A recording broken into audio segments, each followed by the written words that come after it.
Já parou para pensar que só existe cultura com energia? E é por isso que a Petrobras é a maior patrocinadora da cultura brasileira. Se depender da gente, essa energia nunca vai faltar. Programa Petrobras Cultural. Mais energia para a cultura. Petrobras, líder na transição energética justa. O Brasil é a nossa energia.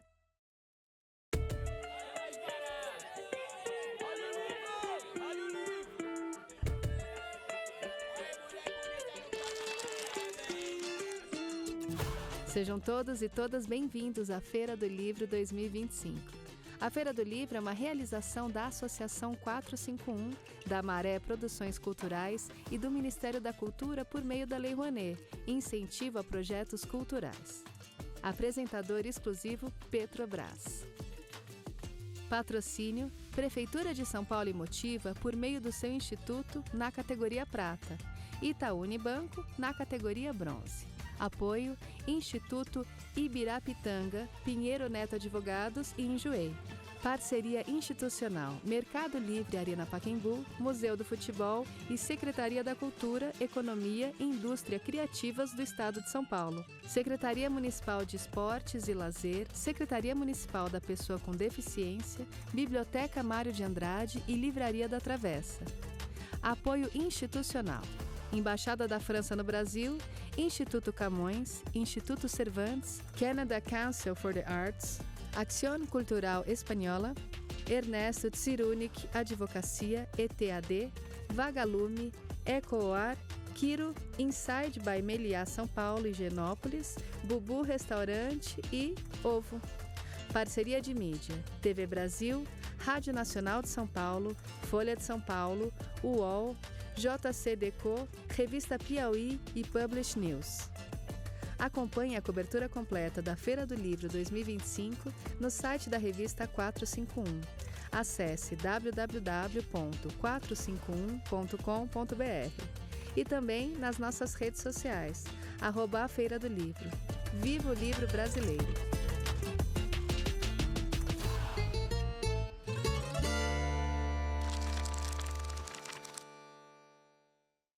Bom, dados todos os recados, eu me apresento, sou Marvio dos Anjos, sou jornalista, crítico musical, tradutor, e gostaria de dizer para vocês que, através da Lei Rouanet de Cultura, do Ministério da Cultura, a Petrobras apresenta a Feira do Livro 2025, que conta com o patrocínio da Prefeitura de São Paulo, da Motiva e do Itaú Unibanco. Agradecemos a todos os patrocinadores desta edição, em especial a Petrobras, por acreditarem, assim como nós, que a cultura move a economia.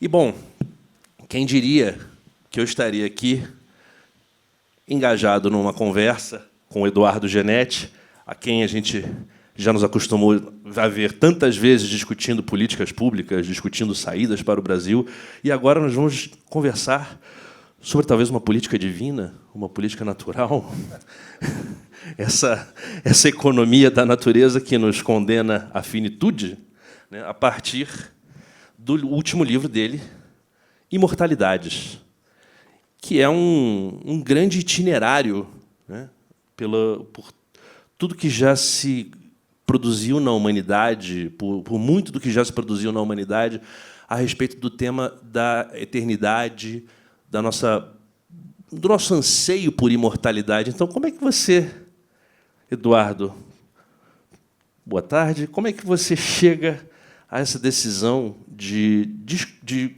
conversar, mergulhar, dissecar esse sonho que temos e não conseguimos exercer? Obrigado, Marvio. Boa tarde a todos. Obrigado pela presença. Uma enorme satisfação participar da Feira do Livro. Felizmente, na condição de filósofo, não de economista, fiquem tranquilos. Para discutir esse tema, Marvio, que eu acredito que é universal. O anseio de perenidade acompanha o ser humano desde a mais remota ancestralidade. Curiosamente, as pedras foram usadas para túmulos antes de serem usadas para casas, porque a morada dos mortos é permanente. e a morada dos vivos é temporária.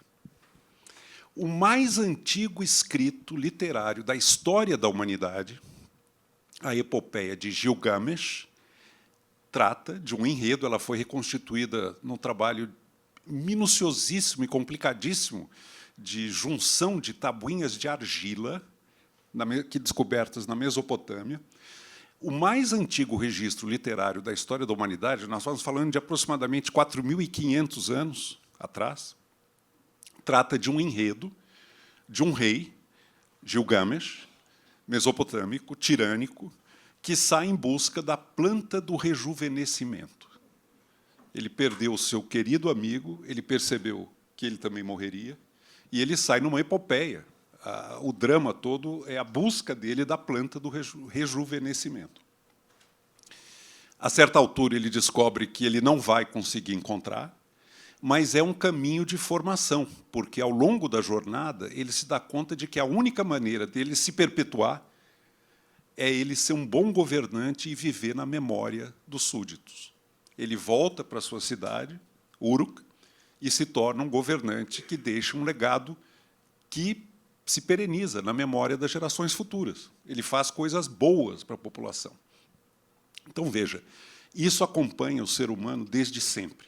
Cada época, cada cultura e cada pessoa lida com esse anseio de perenidade de uma maneira diferente. O que eu procurei fazer no livro, talvez seja a contribuição que eu possa ter dado, é oferecer o leque de possibilidades aberto a um ser humano diante do anseio de perpetuar-se. São 4 caminhos possíveis. Eu acredito que eles esgotam o campo de possibilidades. Antes de você dizer quais são esses 4 caminhos, eu só preciso apresentar mais uma pessoa a vocês. Perdão?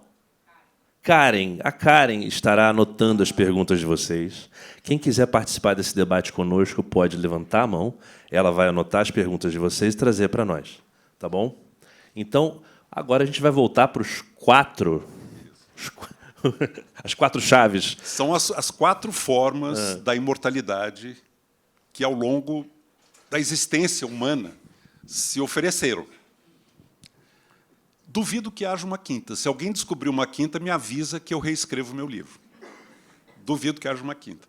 Elas não são incompatíveis entre si, elas não se excluem mutuamente, mas elas esgotam o domínio da imortalidade possível.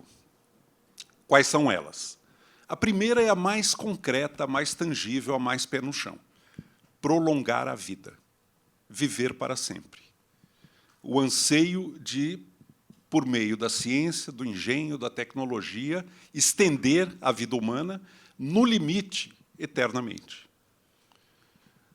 Mas aí você está simplesmente no biológico, é isso? É manter a vida tal como nós a conhecemos e desfrutamos, biológica e mental, física e mental, para sempre. Perfeito. Tem descobertas espantosas, recentes, nesse caminho. A mais impressionante para mim é de um médico japonês chamado Yamanaka. Eu acho que todo mundo aqui vai ouvir falar muito esse nome, Yamanaka. Ganhou o Nobel de Medicina em 2012. Ele sintetizou 4 proteínas que são produzidas pelas células-tronco, só enquanto elas estão no estado embrionário, pluripotente. Sintetizou essas 4 proteínas, são chamadas os fatores de Yamanaka.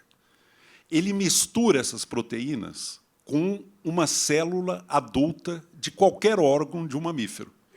Sabe o que acontece com a célula? Ela regride ao estado embrionário, ao estado tronco.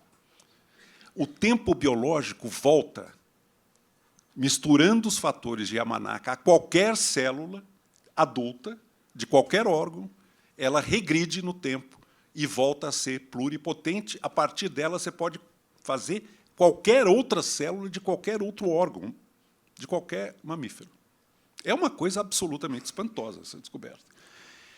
Dá 1000 problemas tentar fazer isso na prática para rejuvenescer órgãos, porque eles desenvolvem cânceres, tumores, ainda está num estado muito experimental.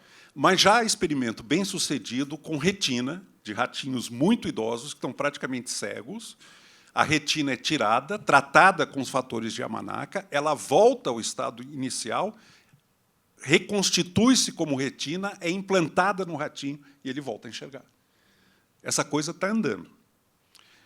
Os bilionários do Silicon Valley investem bilhões, não é força de expressão, é bilhões de dólares nessa busca pela eternidade, nesse sentido mais prosaico, concreto, material. A discussão interessante para mim, é óbvio que a descoberta científica é muito bacana, mas, para mim, a discussão é, vale a pena viver para sempre? Será que, parando para pensar, nós estamos realmente cientes do que significa viver milhares de anos ou, eventualmente, eternamente? Esse assunto foi tratado na literatura. Nossa, eu vou me estender demais, cara. Eu vou contar o meu livro inteiro aqui. Mas tá bom, acho que ele deveria continuar, não? Eu vou só dizer que é muito interessante o debate entre mortabilistas e imortabilistas. Eu comecei o meu livro me achando um imortabilista 100%. Enquanto tiver mais um dia, eu quero. Desde que em condição razoável de saúde. Isso não precisa nem dizer. Saúde física e mental. Eu terminei o livro 70% imortabilista. Não é 100%. Tem muitas questões legítimas e muito difíceis de serem, de fato, respondidas com convicção, com segurança, diante de uma perspectiva de viver para sempre. Então, me diz agora, um dos aspectos que te deixa esses 30% mortabilista, onde é que você faz o acordo com a morte? Não. Quais são as preocupações? Primeiro, será que é só uma pessoa? Será que são poucas pessoas? Ou será que todo mundo tem acesso à imortalidade, nesse sentido? Se for uma só pessoa, dá para imaginar a solidão de alguém que vai viver eternamente, perdendo qualquer vínculo, qualquer pessoa o tempo todo. Se são poucas pessoas, pensa o seguinte, a desigualdade entre os que têm acesso à imortalidade, porque são ricos e poderosos, e o resto da humanidade que continuará mortal. Vai gerar uma cisão, uma divisão e uma conflagração absurdamente complicada. E se for todo mundo? Vamos supor que é democrático, todo mundo imortal. O que acontece? Não tem mais renovação. É a última geração humana. Nós vamos viver para sempre, vai ter que cercear os direitos de reprodução, porque a Terra não comporta. Não vai mais ter criança. Nós vamos ter que nos aguentar uns aos outros pela eternidade.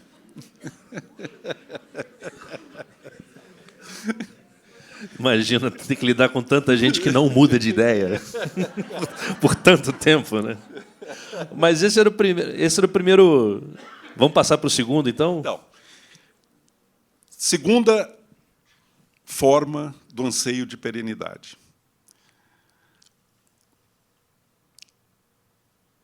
Esperanças supraterrenas.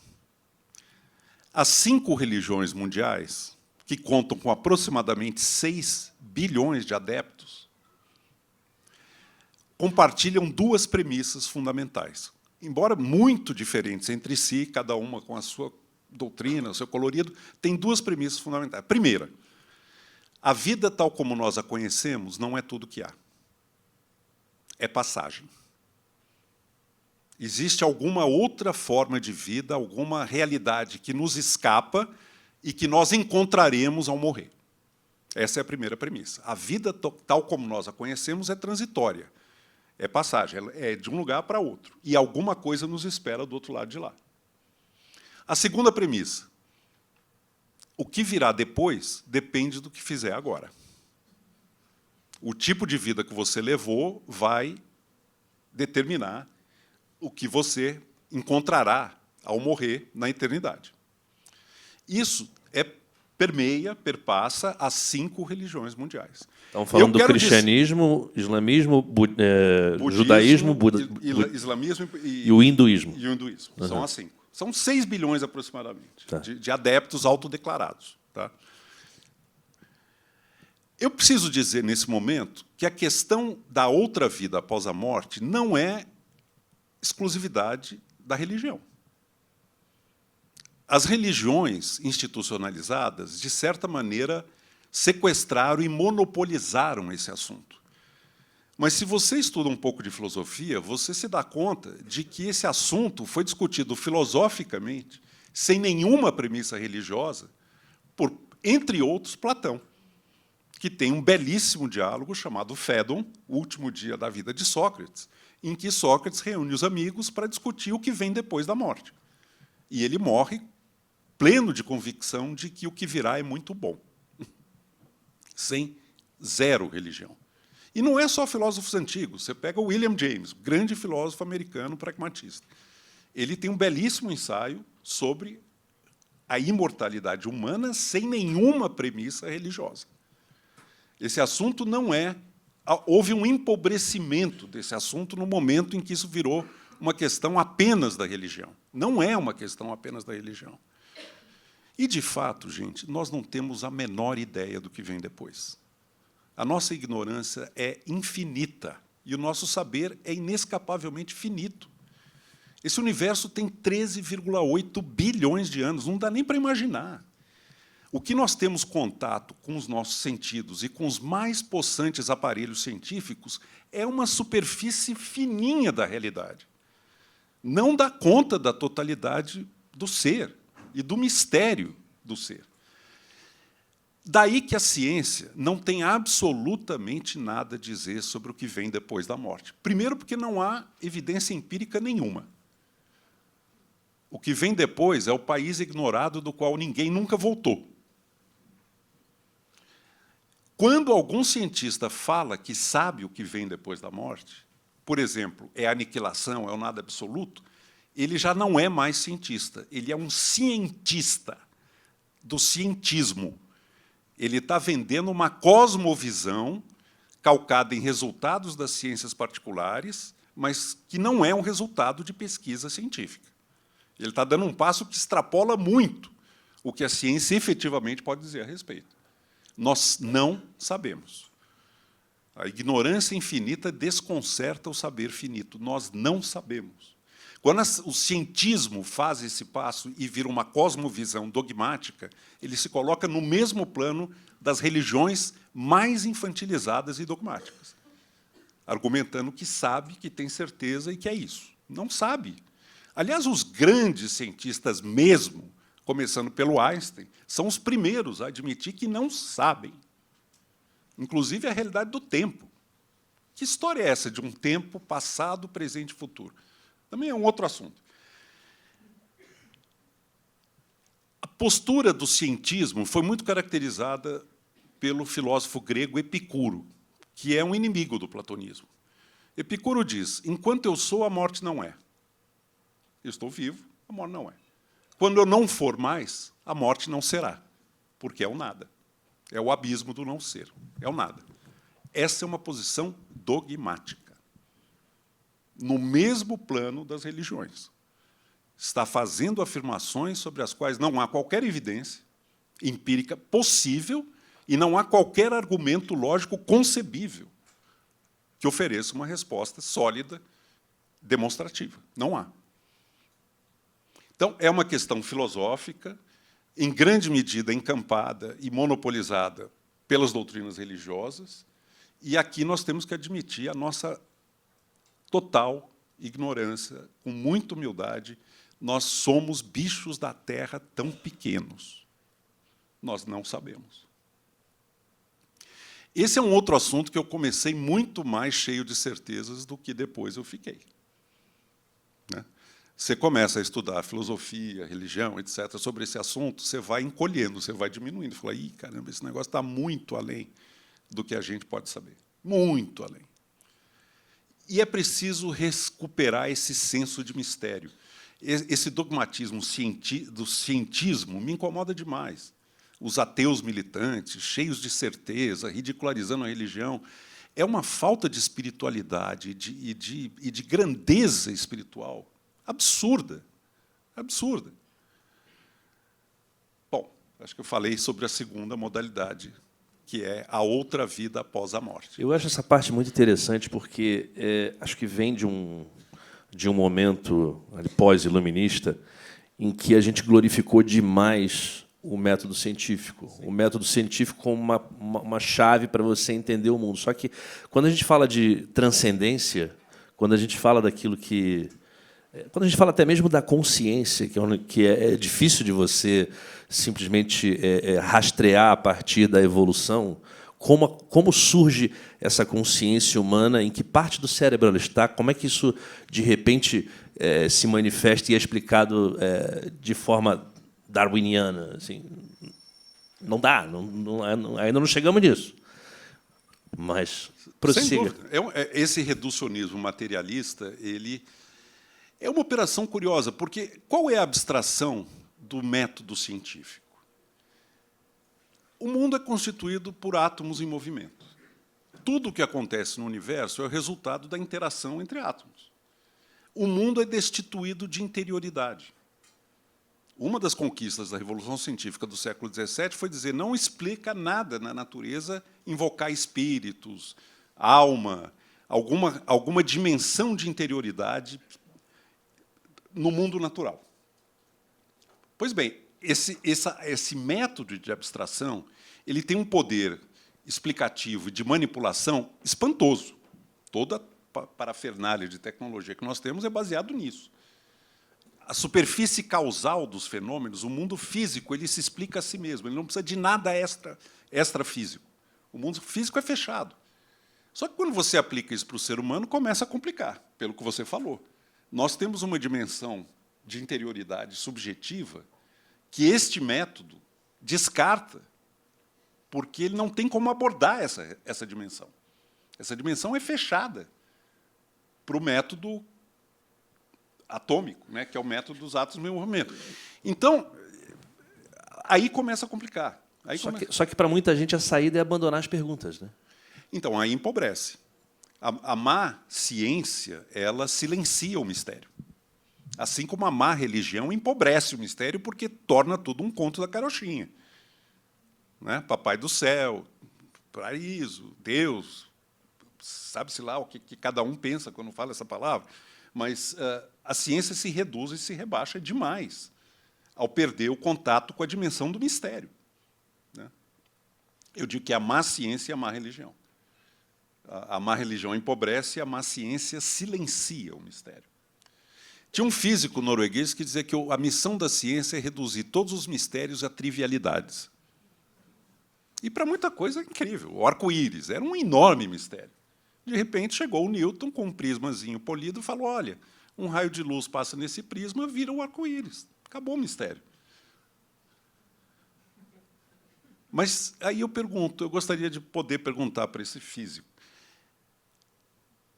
como é que ele explica o mistério da trivialidade de tudo? Supondo que a ciência complete a sua missão. Por que existe alguma coisa em vez de não existir nada? Já pararam para pensar? Afinal, o que nós sabemos do que está nos acontecendo nessa vida? Nós não sabemos nada.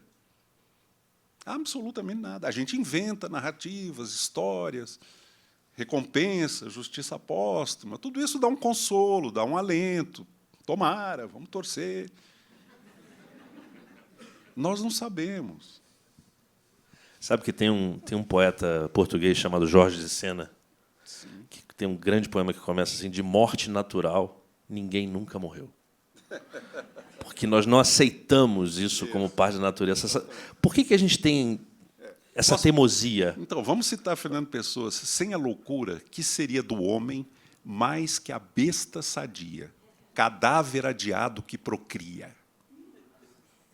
Né? A loucura é esse elemento do desconhecido. Se a gente abandonar essa dimensão, nós somos cadáveres adiados procriando. Eu duvido que seja só isso, embora seja também. Vamos seguir, cara. Tem mais duas. Mais duas, né? Então, mais duas. Então, anote aí. Bom, vamos tomar um gole d'água. Sempre lembrando que as perguntas podem ser anotadas aí, né? Já está tendo pergunta aí? Ah, ótimo. A terceira forma de imortalidade, do anseio de perenidade, é a dos iluministas que você mencionou. O pensamento iluminista, ele rejeitou o consolo oferecido pelas religiões, se tornou inimigo declarado das religiões e ficou um vazio. Houve um grande deslocamento. O anseio de perenidade se deslocou do céu para a terra.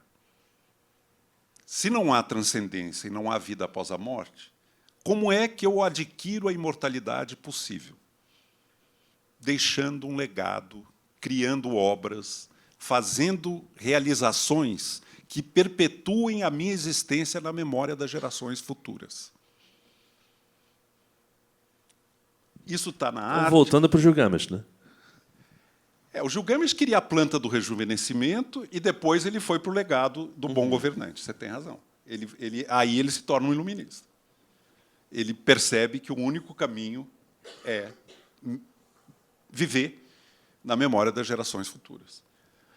Aí abre um espectro muito grande de possibilidades, mas os grandes iluministas já abordam a questão da posteridade com uma energia de natureza, eu diria, religiosa.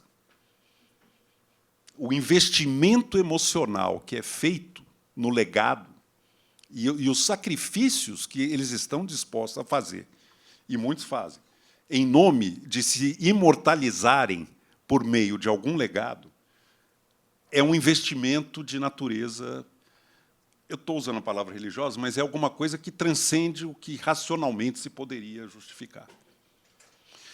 Quem melhor sintetizou isso para mim, lapidarmente, foi o Diderot, que diz o seguinte: a posteridade está para o filósofo, ele está pensando nos iluministas, a posteridade está para o filósofo como a outra vida está para o religioso. Esse foi o deslocamento. O investimento passa a ser na história, não no céu, não no além. Você pega os grandes utilitaristas, John Stuart Mill, os grandes marxistas, o próprio Marx, todos eles fazem um trabalho cuja grande expectativa é o resgate da condição humana e a perenização do seu legado por meio de realizações. É curioso que eles decretam a morte natural da religião. Tanto John Stuart Mill quanto Marx, quando falam da religião, dizem que ela está com os dias contados graças ao progresso da razão, da ciência, da educação, das instituições baseadas na razão. Como prognóstico, acho que é difícil estar mais equivocado. Realmente, eles ficariam muito espantados de ver, no século XXI, como essa religião, cuja morte eles davam de barato, acabou. John Stuart Mill tem um ensaio chamado A Utilidade da Religião. Se a religião teve uma utilidade no passado para ajudar a moral, essa utilidade agora acabou, porque a moral agora está calcada em princípios puramente racionais. Marx, a religião é o suspiro de um mundo sem coração. A hora que o mundo tiver coração e for justo, não precisa mais religião, ela caduca. Várias profecias como essa foram feitas até recentemente, e o que a gente está vendo é um mundo que, de novo, se organiza em torno de religiosidades. Né? Porque, provavelmente, esse arremedo iluminista não sacia a fome de imortalidade da alma humana, do espírito humano. E é fechado a poucos, né? Porque, na verdade, a grande maioria não sequer aceita o sacrifício necessário para criar uma obra com a intensidade que precisa ter para que ela sobreviva na memória das gerações futuras, indefinidamente. Né? Há um elitismo nessa proposta iluminista, um elitismo muito característico. Outro caminho dentro das expectativas terrenas é o legado por meio de descendentes. Você se perpetua tendo filhos, tendo descendentes e transmitindo valores para gerações futuras, por meio da educação que você generosamente dá aos seus filhos e descendentes. Esse é um caminho.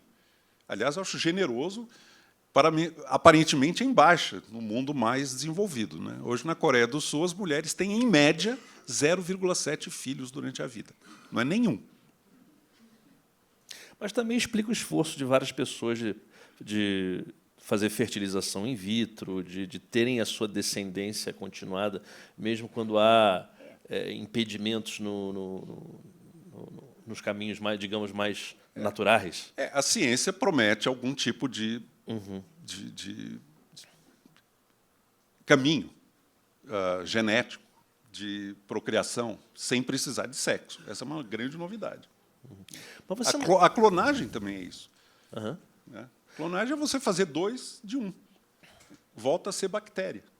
Mas só para a gente voltar um pouco, você não acha que nesses momentos em que a religião reorganiza as pessoas, também não falta a gente falar um pouco de esperança num mundo em que é tão difícil ter esperança, as pessoas se sentem cada vez mais oprimidas por uma comunicação mais asfixiante, é difícil a precarização do trabalho, tudo isso.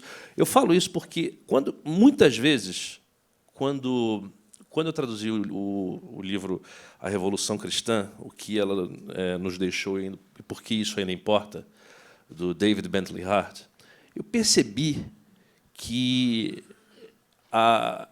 o cenário que fez o cristianismo proliferar no Império Romano era um cenário de desesperança. As pessoas tinham um fatalismo, o Estado não as protegia, você tinha doenças que encurtavam demais a vida das pessoas. No final das contas, para sair daquela trivialidade, né, daquele cadáver adiado que procria, de repente chega uma religião e diz: olha, você não precisa ficar aplacando a ira dos seus deuses, você pode simplesmente pensar que haverá uma recompensa no futuro, e isso lhe garante, inclusive, certo nível de dignidade pessoal. As pessoas buscavam, certo? Então você dava aos órfãos, às viúvas, aos escravos, os marginalizados, você dava a eles um caminho que chegava a uma dignidade pessoal que antes só os paterfamilias tinham. A religião também não contribui para essa necessidade de dignidade pessoal, e eu acho que a gente está vendo isso no Brasil hoje, quando a gente vê esses empreendedores que vêm muito a reboque do discurso religioso, que entendem no discurso religioso que há um caminho de dignidade pessoal e de prosperidade quando eles chegam nisso. Sem dúvida, está perfeita a sua colocação. Eu acho que uma das coisas que a religião oferece é justamente essa esperança de que uma vida, por mais sofrida, por mais marcada por adversidades, por desapontamentos e por frustração, em alguma dimensão ela se redime. A religião oferece esse consolo. E é muito importante para o ser humano. A transição que eu estou tentando caracterizar é a transição da fé no além, em qualquer uma das modalidades em que esse além se configura, a transição da fé no além para a fé no aquém redimido, a fé numa história de salvação para a humanidade. À medida em que se esgarçou a fé no além, nós tivemos a maré montante da fé no aquém redimido. O primeiro filósofo que muito claramente faz esse movimento é o Francis Bacon. A imortalidade relevante é aquela que nós deixamos para o futuro terrestre. Ele não fala, como Dante falava, da fé no além. Tudo de relevante na vida será explicado, redimido no que vem depois. A Divina Comédia é o destino da alma após a morte. Nós estamos vivendo um momento em que há uma certa falência na crença da finalidade humana da história, porque a história, no século XIX e XX, realmente não entregou essa promessa de redenção. Inclusive a ciência e a tecnologia que prometia submeter a natureza ao controle humano, se revela o caminho do absoluto descontrole pela mudança climática. É um enredo de aprendiz de feiticeiro. Toda promessa da ciência e da tecnologia de tornar a natureza dócil aos objetivos e às vontades humanas, acabou redundando no seu contrário, uma ameaça terrível de descontrole, que agora nos afronta, quase como uma fatalidade natural. Então, você teve o esgarçamento da fé na finalidade humana do universo, que é o mundo do Dante. Depois você teve a ascensão da fé na finalidade humana da história, que é o mundo do Bacon, do Mill, do Marx, que está esgarçada. E agora estamos vivendo uma volta aparente a essa recuperação da dignidade por meio de religião. Lamentavelmente, muitas vezes de uma forma muito infantilizada. Mas que não deixa de ser uma tecnologia bem funcional, né? Bem antiga e funcional. Essas 4 manifestações estão presentes em todas as épocas, com pesos diferentes e com combinações diferentes. Agora, sem dúvida alguma, surpreenderia demais os principais filósofos do século XVIII e XIX se eles pudessem nos ver no século XXI e constatar que a religião, cuja morte natural eles tinham decretado, longe disso. E outra coisa que surpreenderia também, você falou um pouco alguma coisa que você falou, a ciência prometia eliminar o mistério do mundo, tornar o mundo alguma coisa transparente, explicável, que nós pudéssemos entender o que é que está acontecendo, qual é o nosso lugar no cosmos.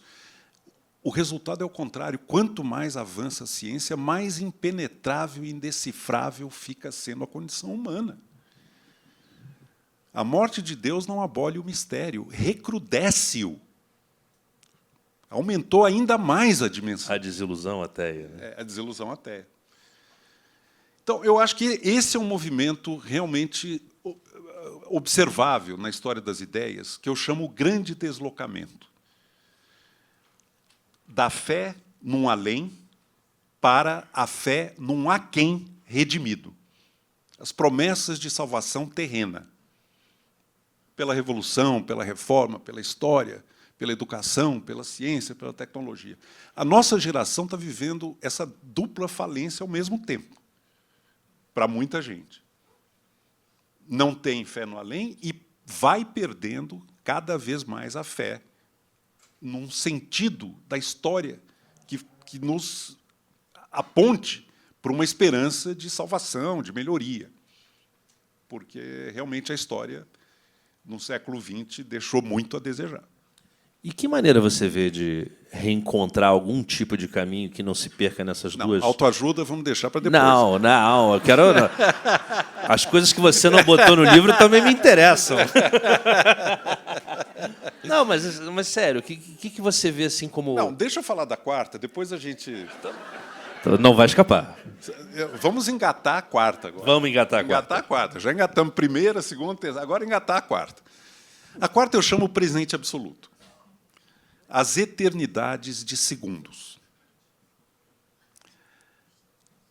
Se um punhado de átomos abriga energia capaz de destruir uma cidade, por que um punhado de segundos não abrigaria a eternidade? Existem momentos que nos dão... Nós não podemos deliberadamente produzi-los, mas há muitos relatos que eu trabalho. Existem momentos que nos dão uma experiência muito profunda de contato com a eternidade. O Manuel Bandeira chamava isso eternidades de segundos. Esses momentos ocorrem no êxtase místico, no êxtase amoroso, na criação artística, nas alterações quimicamente produzidas do cérebro por meio de alucinógenos. Muito da demanda por substâncias que alteram quimicamente o cérebro é uma busca de transcendência. E tem relatos realmente impressionantes de pessoas que vislumbraram alguma dimensão da realidade dessa maneira. E, por fim, as experiências de quase morte. Essa é uma coisa que eu não conhecia, comecei a estudar, e é muito interessante, é fascinante. O que dizem pessoas que estiveram clinicamente mortas, com sinais vitais zerados, por alguns poucos segundos, o que elas relatam quando voltam ao reino dos vivos. Havia relatos desse tipo no passado. Alguns deles eu reproduzo aí, no passado mais remoto, século XVIII, século XIX. Agora, gente, com as novas técnicas de ressuscitamento de parada cardíaca, tem muita gente que é dada como praticamente morta que volta. E, sem saber sequer da expressão experiência de quase morte, relata uma experiência de iluminação, de plenitude, de epifania, que muda uma vida. A pessoa se depara não com o apagão dos epicuristas, mas com o clarão dos místicos. E a pessoa muda para a vida. Tem milhares de relatos desse tipo, tanto que já virou um campo de estudo na neurociência. Experiências de quase morte. É uma coisa muito impressionante. É o que se tem de mais próximo a algum tipo de evidência empírica do que acontece depois da morte. Não é ainda, obviamente, é uma aproximação. Mas o que mais tangencia alguma evidência empírica sobre após a morte são pessoas, em alguns casos, os médicos já tinham declarado o óbito, e a pessoa volta. Qual foi o relato que você teve dessas experiências de quase morte que mais te impressionou? Assim? Eu vou ter que colar. Eu não vou reproduzir em palavras uma experiência de uma riqueza. Daqui a pouco podemos até citar, mas tem um que eu recomendo a todo mundo. É o que mais me impressiona, Dostoiévski. Ele tem um romance chamado O Idiota, em que há uma aura pré-epilética no príncipe Mishkin, que é o protagonista, e ele descreve como ele era epilético e vivia essa situação da aura pré-epilética, é de uma riqueza, é de uma força narrativa. Eu agora me sinto muito tolhido aqui, porque eu não vou chegar minimamente à grandeza do relato do Dostoiévski. Mas eu vou dizer o seguinte, tanto o personagem como o Dostoiévski, ele mesmo, em relatos registrados por pessoas que o conheceram, dizem que, por esses poucos segundos da aura pré-epilética, ele diz, eu trocaria a minha vida inteira por isso. Tal é a força e a contundência dessa experiência.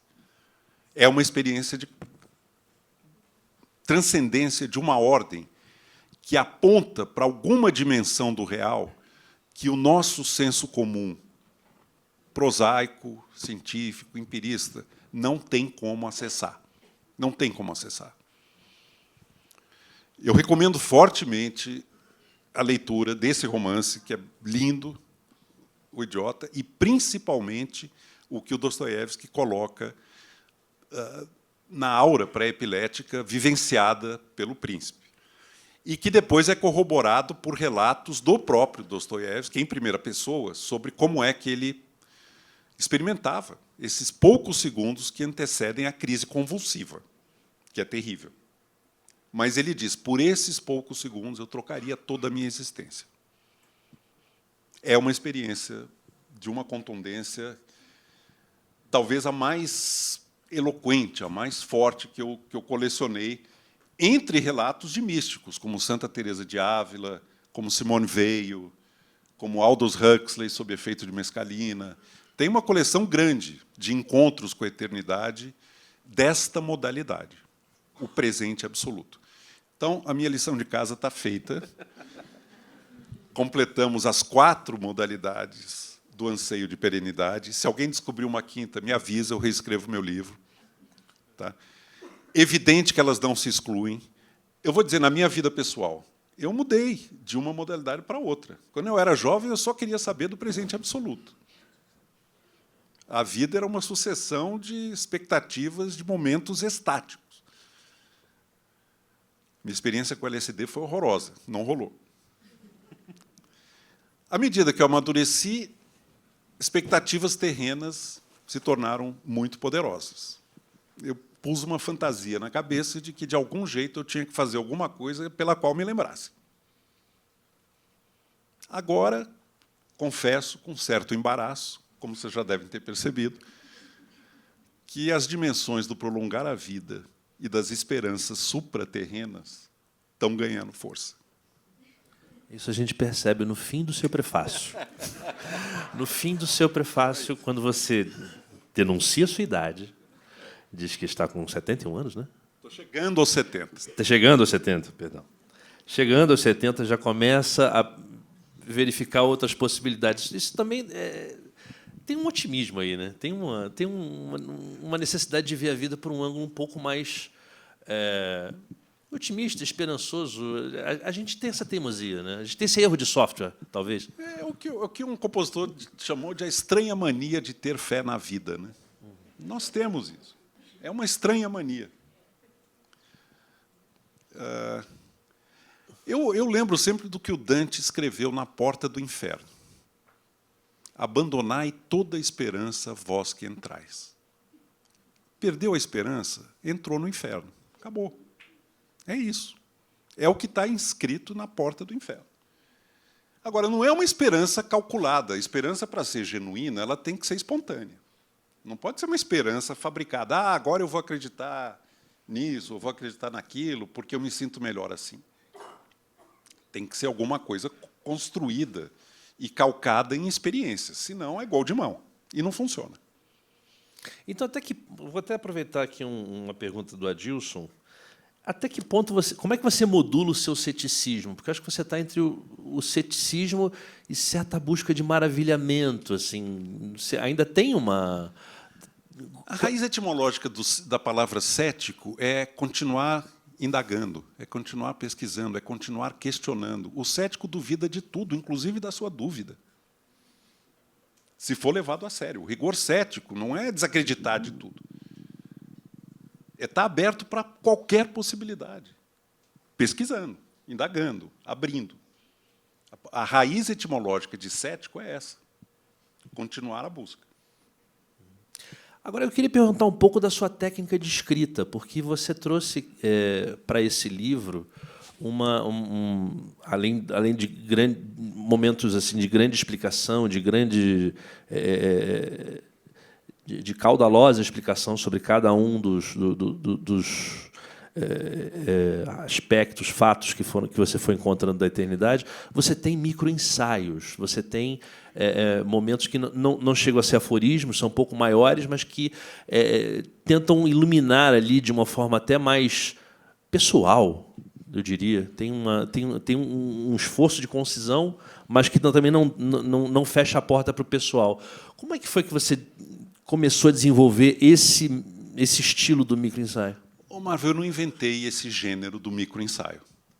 É o gênero que o Pascal praticou, é o gênero que o La Rochefoucauld praticou, é o gênero que o Diderot, o Nietzsche, o Feuerbach, o Cioran, o Adorno. Tem toda uma história do gênero microensaios. Como você corretamente aponta, não é aforismo. Aforismo busca uma brevidade fulgurante. E não tem argumento. Não tem argumentação no aforismo. É um flash. Aqui tem argumento.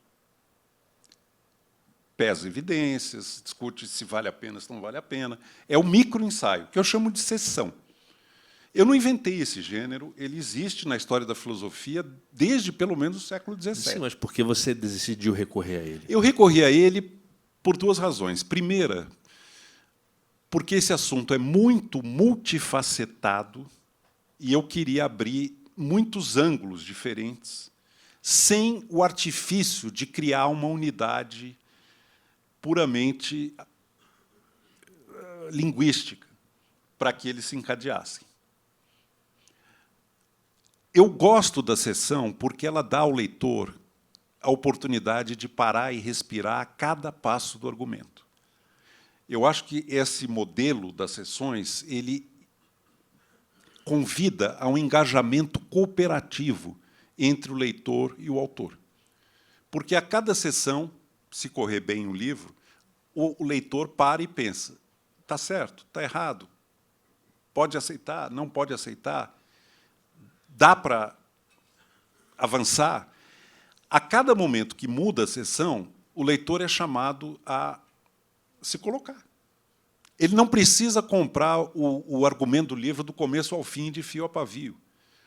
Cada sessão é autônoma. Ela vale por si. Ela está, evidentemente, encadeada com as demais, com a que vem antes e com a que vem depois, mas ela é uma unidade autônoma de sentido e estética.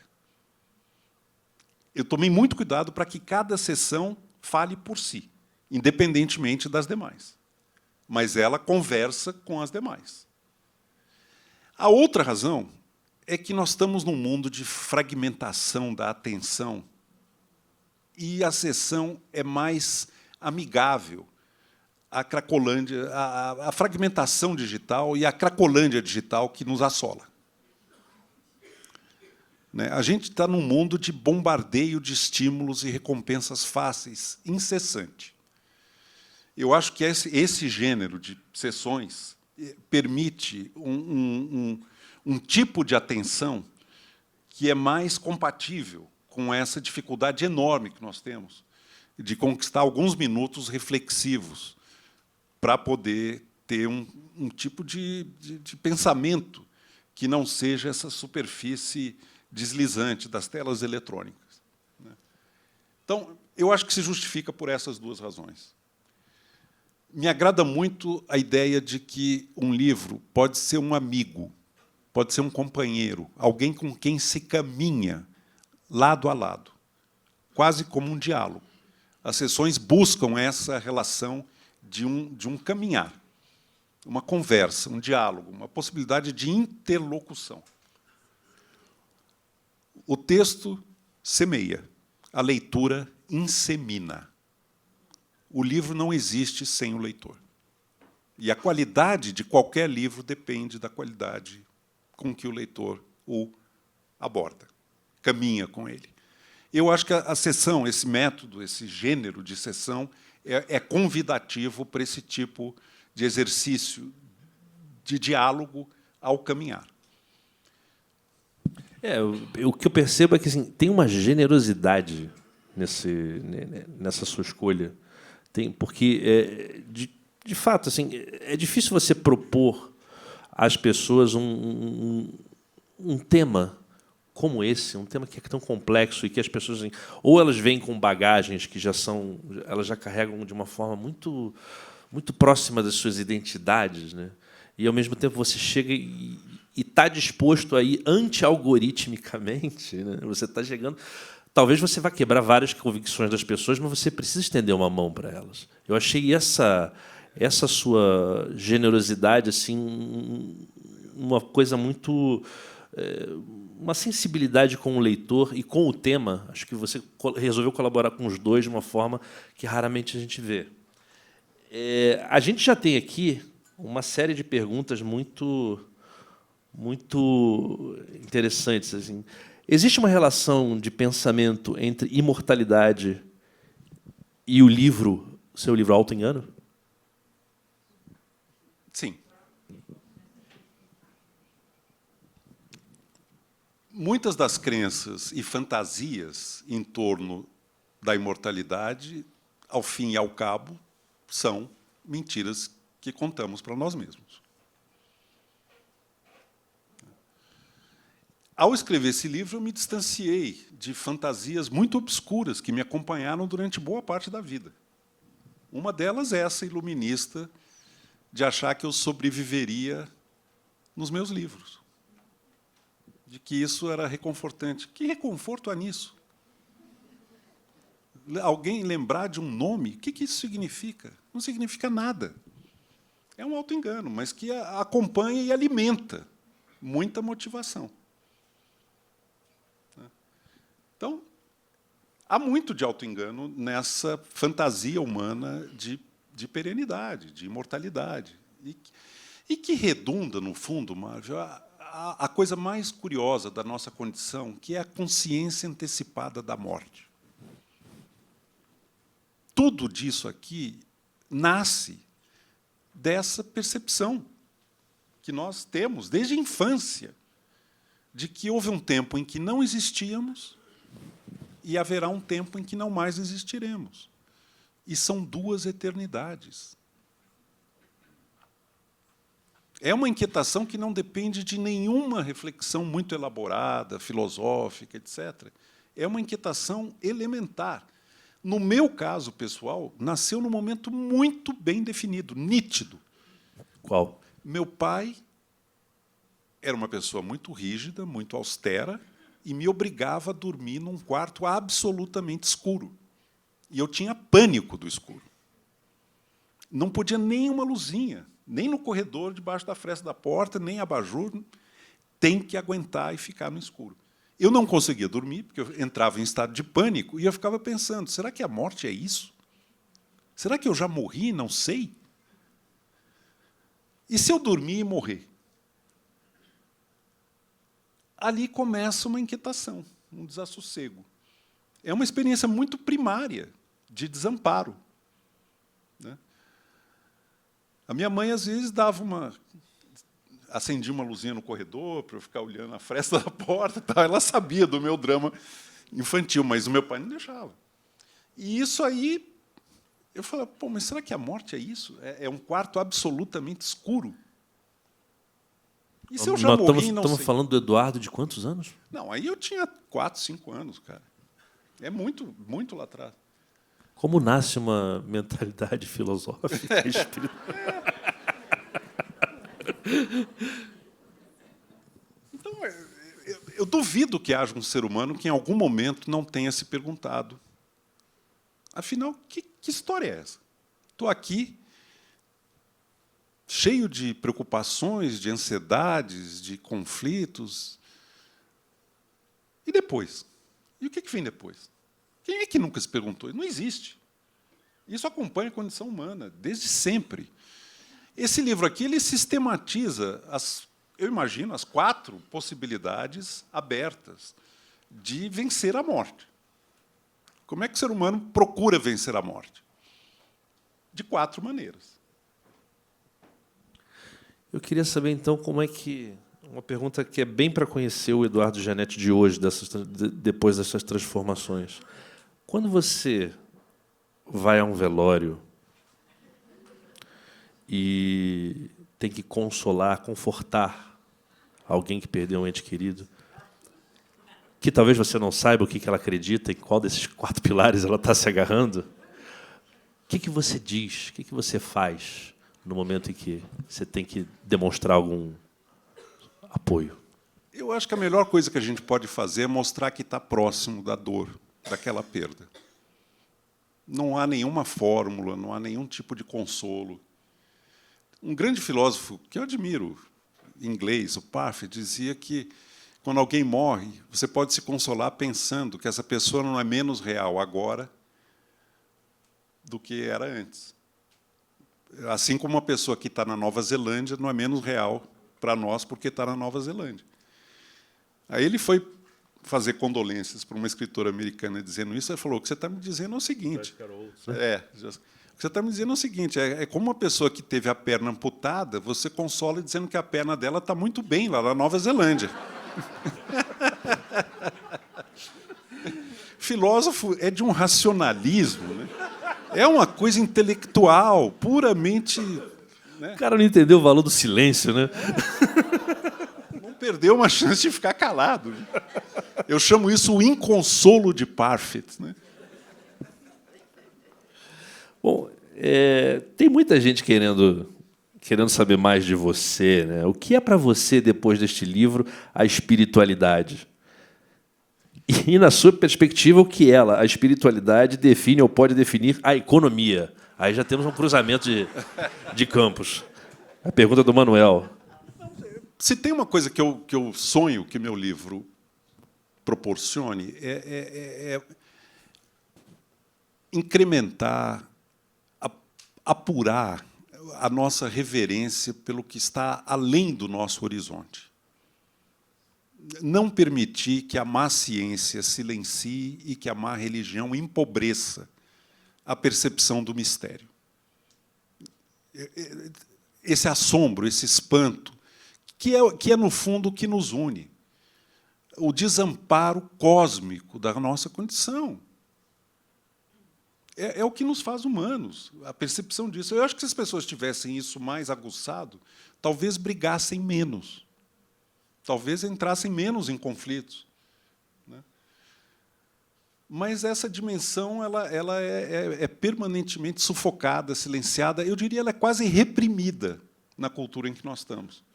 Eu tenho alguns amigos cientistas que, quando eu começo a falar de esperanças supraterrenas, eles fazem uma cara de desprezo. Isso é uma coisa de um imbecil. Imbecil é essa arrogância. O Einstein tem um experimento mental para a gente ter noção do mistério. Olha que coisa curiosa. A gente, hoje, aqui na Terra, observa a luz de estrelas que morreram há centenas de milhões de anos e cuja luz está chegando só agora aqui. Nós sabemos que essas estrelas morreram e, no entanto, nós observamos. Vamos inverter a situação. Coloca um telescópio no espaço sideral, mirando a Terra. Tudo o que aconteceu na superfície da Terra refletiu-se em luz. Em algum ponto do universo, esse telescópio pode observar, em tempo real, qualquer coisa que aconteceu na Terra em qualquer época. A extinção dos dinossauros, o terremoto de Lisboa, a vitória do Brasil na Copa de 70, está acontecendo agora, em algum lugar do universo. É só você ter um telescópio lá fora ajustado para estar olhando isso. Quem disse que essa dimensão do tempo, que nos é familiar, dá conta do mistério do tempo? E a gente está o tempo todo falando de perspectivas futuras, estamos falando de esperanças no futuro, maneiras de entender o que pode acontecer no futuro, já que o que a gente está projetando é a imortalidade, a eternidade.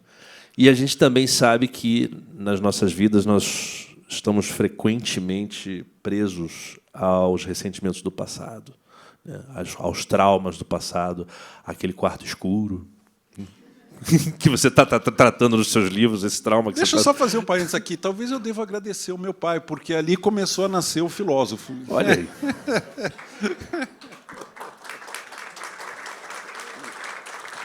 Como é o nome do seu pai? Parece piada, né? Justo. Obrigado, seu Justo. Mas eu estou fazendo... Eu estou fazendo esse jogo aqui para saber o seguinte. Tudo bem, todas as nossas expectativas e indagações sobre o futuro, os nossos ressentimentos em relação ao passado, e como é que e a conexão com o presente, a percepção, o que a gente consegue quando a gente se foca no presente, quando a gente consegue imaginar assim que se está tudo acontecendo, né? Se esse telescópio consegue captar ajustado todos os momentos, então se essa eternidade está acompanhando a gente, o que o presente quer dizer para você? O que esse momento presente aqui diz para você? Eu acho que a vida é uma dádiva independente de qualquer estado futuro. É uma dádiva. A gente teve a sorte de nascer, de estar vivo e de ter essa capacidade de questionar o universo. Eu acho que isso engrandece a condição humana. Mas há alguma sensação de frustração? Porque o tempo todo, quando a gente está investigando essas imortalidades e tudo que se pensou em eternidade, a sensação que eu tive ao ler o seu livro é, cara, bati de novo no beco sem saída. Bati de novo no... Assim, estou vendo de novo que eu não tenho uma resposta. Eu estou abrindo novos caminhos para novos sonhos. Estou abrindo novos caminhos para percepções que me reacendem uma esperança, mas talvez 2, 3 páginas seguintes eu esbarro de novo nesse beco sem saída. Eu vi que a sua primeira entrevista sobre esse livro foi em 2022. Foi difícil lidar com esses momentos assim mais da frustração ao escrever? Mário, você descreve um movimento que eu gosto, que é bater num beco sem saída, voltar e procurar de novo. A filosofia, no fundo, é isso. Ela está sempre voltando às questões iniciais. Algumas pessoas reclamam equivocadamente de que a filosofia não avança, não progride, porque ela está sempre voltando. Mas é isso que a filosofia faz. É recuperar o espanto, recuperar o assombro e buscar de novo. E há um equívoco de achar que o sentido é dado pelo ponto de chegada. Isso não é verdade na vida e não é verdade em qualquer caminhada, qualquer passeio prazeroso. O sentido é dado pelo que se pôde desfrutar ao longo do caminho. É o caminho. O ponto de chegada nós sabemos. Todo mundo sabe. Embora não saiba se é passagem ou se é não ser, o zero, nada. Mas o que engrandece é o caminho.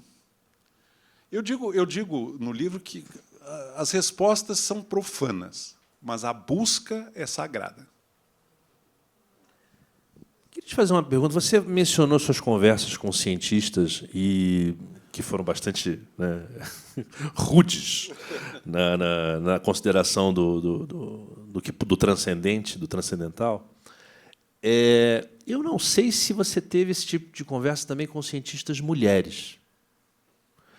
E eu queria tentar imaginar que, se hoje nós temos mais cientistas mulheres, talvez nós estejamos chegando a um ponto em que essa conversa entre a ciência e esses aspectos de, vamos chamar de transcendência, talvez possam ter mais abertura. Você acha que você consegue ter essa fé na maior presença de mulheres, suavizando um repertório uma gramática científica que normalmente é muito masculina e que talvez tenha sido, como tantos homens, né, como nós temos essa dificuldade de lidar com os nossos sentimentos, também vamos ter dificuldade de lidar com a transcendência.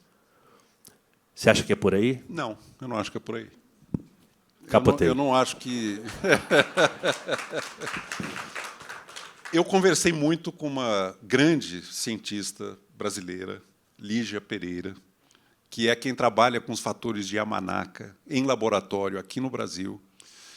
Mas eu conversei com ela sobre a parte científica, a primeira parte do livro, Prolongar a Vida. A ciência não pode enveredar por uma ideia de que a qualidade do que é feito depende das características de quem fez. As verdades científicas têm que valer em si e por si. Eu não quero saber se é esquimó, se é pinguim, se é homem, se é mulher, se é amarelo, se é azul. Eu quero ver o resultado. E qual é a base empírica e a sustentação lógica do resultado. O ideal da ciência seria o total anonimato.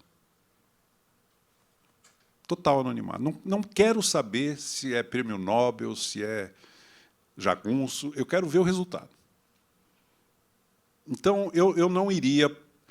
A tentativa de sociologizar a ciência gerou alguns dos piores desastres da ciência moderna. Por exemplo, quando a União Soviética encasquetou que a biologia darwiniana era burguesa, porque havia competição dentro das espécies, não havia solidariedade de classe. Então, eles inventaram a biologia proletária. Na biologia proletária não havia competição intra-espécies, só entre espécies, era luta de classe. Assim, as aberrações que esse desvio da biologia proletária produziu na ciência soviética são hilárias. Então, tem que tomar muito cuidado para não sociologizar e não imaginar que na ciência a qualidade do que é feito depende das características de quem fez. Não depende. O mérito... E eu sou uma pessoa que aprecio demais o pensamento científico, mas um dos grandes méritos da ciência é que as coisas valem em si, por si, pelo que elas têm de valor em sendo como são. Bom, tem uma pergunta aqui de uma pessoa cuja criação eu posso adivinhar que foi bastante cristã, Caleb Salomão.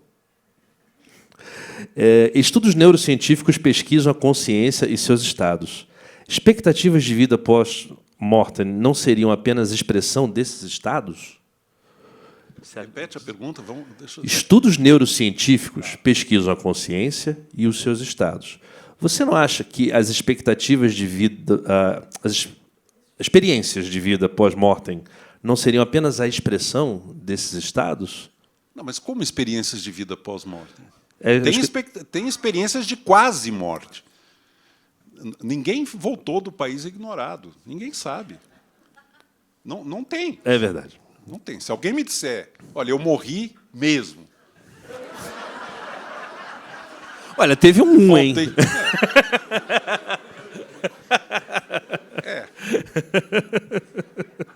O que a gente tem é pessoas que tiveram no limiar, digamos que puseram um pezinho na fronteira e relatam coisas espantosas.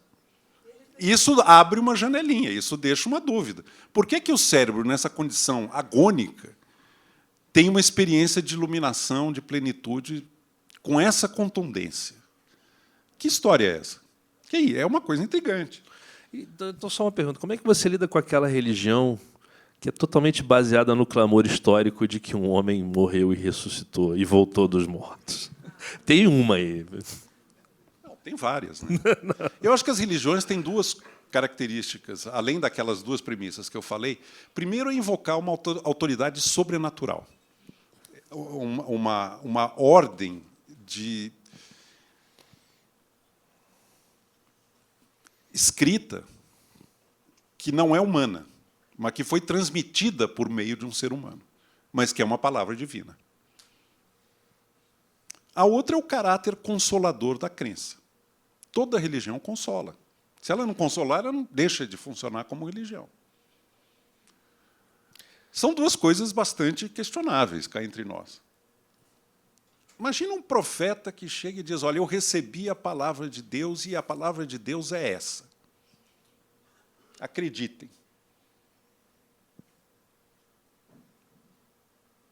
É curioso, né? Não é a minha palavra, é a palavra de Deus. E não foram poucos, né? Não foram poucos que chegaram assim. Há uma linhagem. No islamismo, no cristianismo, no judaísmo, essa figura do profeta... Até no século XIX, os mormons começam assim também. Ou seja, mesmo com o advento de um olhar talvez mais... Não, queremos que se comprovem as coisas, queremos que as coisas tenham fonte, e tal, uma historiografia. Mesmo assim, esse tipo de crença se fundamentou em cima de... E é o desejo de acreditar de quem ouve, né? Uhum. O sujeito chega, eu subi lá na montanha, Deus falou comigo, eu desci e estou te comunicando o que Deus me disse. E a pessoa acredita. A Tânia, acho que faz uma pergunta mais cética aqui. Sobre a experiência de alguém que foi decretado morto, você não acha que essa experimentação, essa experiência do quase-morte, ela não foi construída em cima de memórias, fatos do dia a dia, de pensamentos que estavam guardados? Ou seja, como se tivesse dado um clique ali num canto da memória? Uma coisa curiosa que está em muitos relatos de experiência de quase-morte é uma visão panorâmica de toda uma vida. A pessoa vê num flash toda a sua existência, em poucos segundos. Agora, ao mesmo tempo, uma plenitude, uma iluminação e uma transcendência de tudo que a pessoa até então imaginou que fosse a realidade, que não é parte dessa memória. É aquele jogador de futebol que diz que passou um filme na cabeça, né? O clichê do passou o filme na cabeça é isso, mas isso lá do século XVIII, desde antes, a pessoa fala... É como se eu visse, em poucos segundos, a minha vida transcorrendo diante de mim. Isso é muito frequente, é curioso, é muito frequente. Vamos ver um relato de quase-morte? Vamos. Deixa eu... Você me tentou aqui. Tem um de um...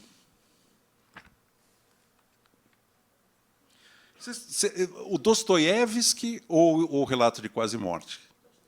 Vamos ao Dostoiévski? Então vamos. Vocês são o público da Feira do Livro mesmo, né?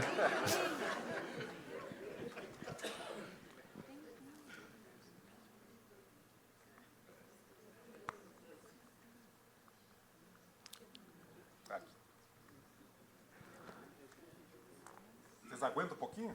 Vamos embora. A aura estática, Dostoiévski. O universo da experiência não é menos complexo ou misterioso que o universo ao redor. O que uma pequena descarga elétrica, provocada por uma lesão pontual no cérebro, não é capaz de produzir na mente de quem a sofre.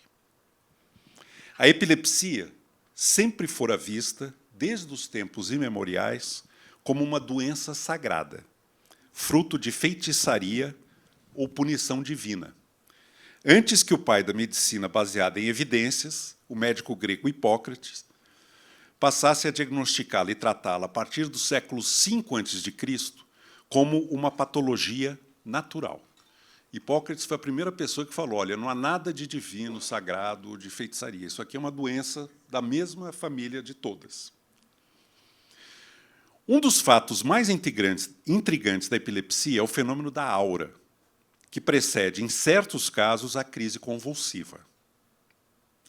A aura epilética é um episódio de curta duração, 30 segundos a 2 minutos, que se caracteriza por alterações no âmbito das percepções sensoriais e por oscilações de maior ou menor intensidade no estado de ânimo. Agora começa o Dostoiévski. Vítima de convulsões epiléticas recorrentes desde a infância, Dostoiévski oferece um relato inigualável da aura pré-convulsiva no romance O Idiota.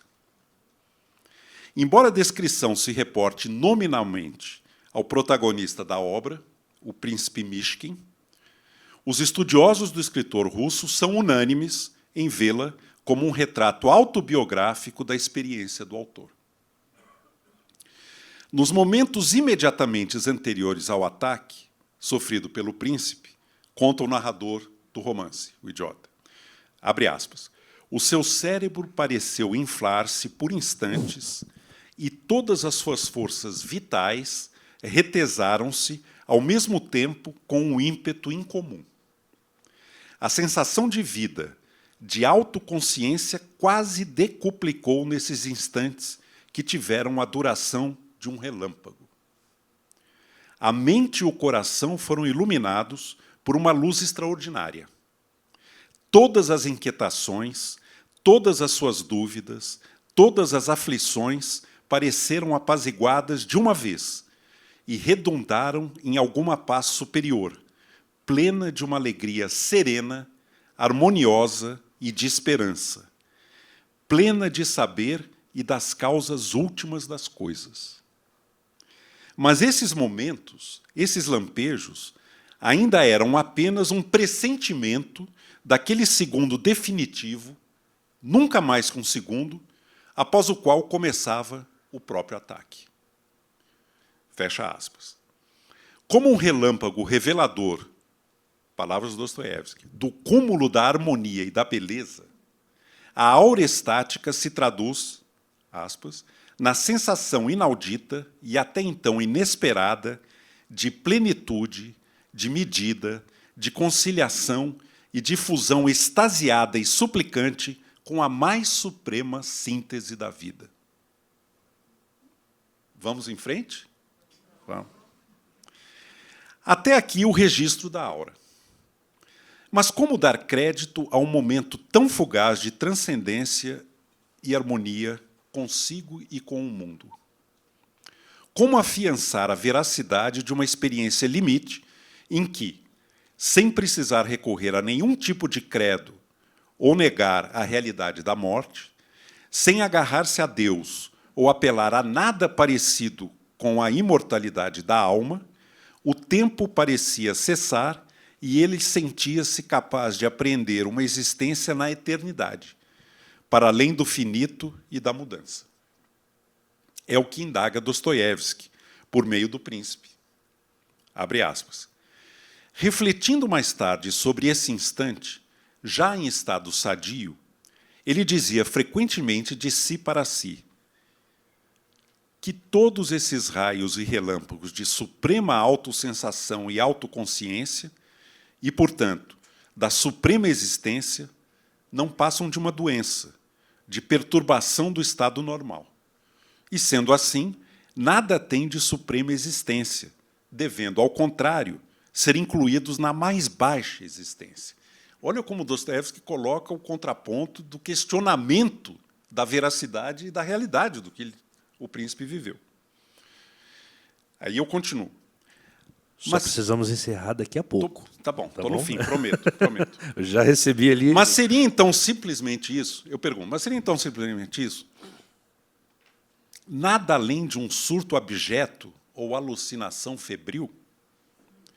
A dúvida, pondera o Dostoiévski, tinha sua razão, por meio do príncipe. E aí abre aspas. E, agora é o príncipe falando, e, não obstante, ainda assim, ele, o príncipe, acabou chegando a uma conclusão extremamente paradoxal. Qual é o problema de ser isso uma doença? Qual é o problema se essa sensação é anormal? Fecha aspas. Pois o fato, ele prossegue, é que, fosse como fosse, por anormal ou doentia, a experiência em si restava inarredável. E, diante da força com que ela se impunha ao seu espírito, ele não podia nem duvidar e, aliás, não podia nem admitir dúvida, uma vez que nada no mundo conseguiria abalar a sua certeza de que, abre aspas, isso era realmente beleza e súplica, de que isso era realmente a suprema síntese da vida. Para fechar, é que não foram algumas visões que naquele momento lhe apareceram em sonho, como provocadas por haxixe, por ópio ou vinho, que humilham a razão e deformam a alma. Visões anormais e inexistentes. Sobre isso ele podia julgar com bom senso ao término do estado doentio. Esses instantes eram, justamente, só uma intensificação extraordinária da autoconsciência. Da autoconsciência e da autossensação do imediato no mais alto grau.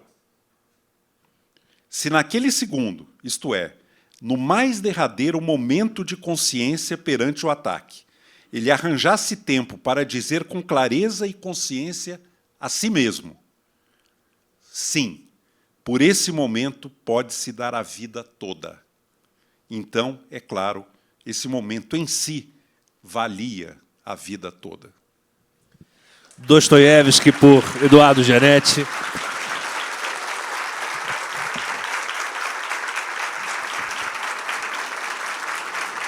Eduardo, muito obrigado.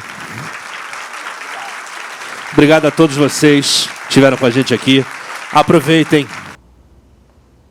Já parou para pensar que só existe cultura com energia? E é por isso que a Petrobras é a maior patrocinadora da cultura brasileira.